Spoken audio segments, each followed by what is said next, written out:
Bismillahirrahmanirrahim. Assalamualaikum warahmatullahi wabarakatuh.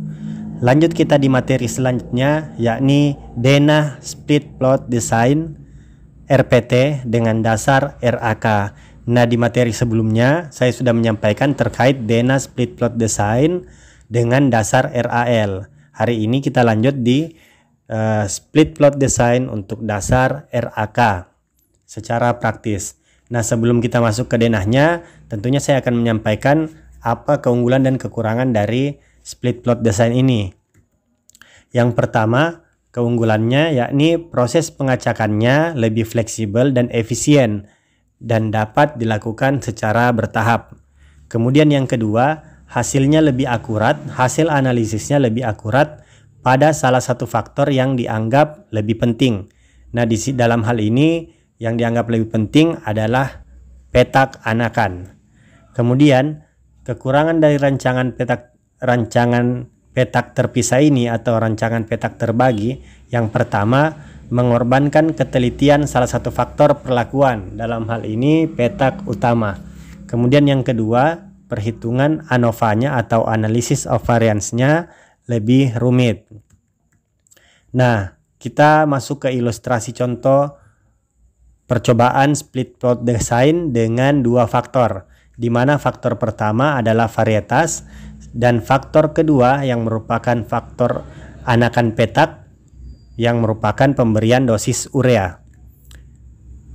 Untuk varietas yang terdiri dari dua taraf, itu yang pertama BC2 yang kita simbolkan dengan V1, kemudian yang kedua NK212 yang kita simbolkan dengan V2. Kemudian untuk anakan petak yang terdiri dari pemberian dosis pupuk urea terdiri dari tiga taraf. Yang pertama U1 dengan dosis 100 kg per hektar. Kemudian yang kedua U2 dengan dosis 200 kg per hektar. Kemudian dosis 300 kg per hektar atau U3. Kemudian kita kombinasikan sehingga diperoleh total 6 kombinasi perlakuan yang diulang 3 kali atau dikelompokkan menjadi 3 sehingga total diperoleh 18 unit atau plot percobaan. Kemudian kita masuk ke pengacakan denah percobaan dengan dasar RAK. Langkah pertama, pastikan jumlah petakan atau kelompoknya cukup seperti ini. Jadi kita buat seperti ini, 3 kelompok yang masing-masing setiap kelompok terdiri dari 2 plot. Mengapa 2 plot? Karena petakan utamanya yang akan kita acak dahulu atau kita acak pertama itu terdiri dari 2 taraf, yakni V1 dan V2. Seperti ini. Jadi dengan melihat ini maka bisa disimpulkan bahwa jumlah petakannya cukup, V1 V2 V1 V2 V1 V2 dengan 3 ulangan, ulangan 1, ulangan 2 dan ulangan 3. Kemudian selanjutnya langkah kedua yakni lakukan pengacakan petak utama secara berkelompok. Nah, ini pengacakan denah awal, kemudian kita acak seperti ini. V2 V1, V2 V1, V1 V2.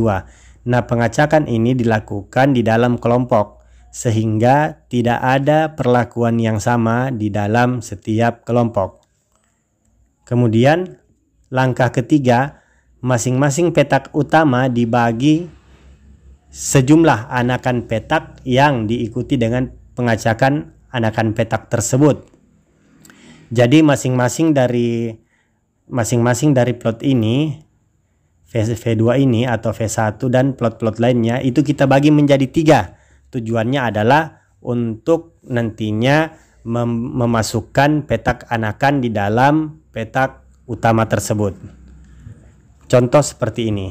Jadi ini merupakan anakan petak yang sudah diacak di dalam petakan utama itu sendiri. Ini untuk kelompok 1, U2, U3 dan U1. Kemudian U1, U2 dan U3.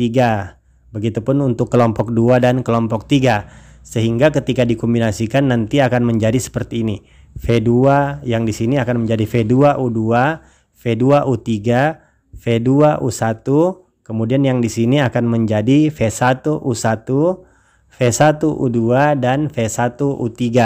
Nah, kita lihat contohnya seperti ini. Langkah terakhir, gabungkan petak utama dan petak anakan. Seperti ini. V2U2, V2U3, V2U1, V1U1, V1U2, V1U3. Diulang atau dikelompokkan menjadi 3, di mana setiap kelompok atau masing-masing di setiap masing-masing kelompoknya itu dilakukan pengacakan secara berbeda atau masing-masing diacak.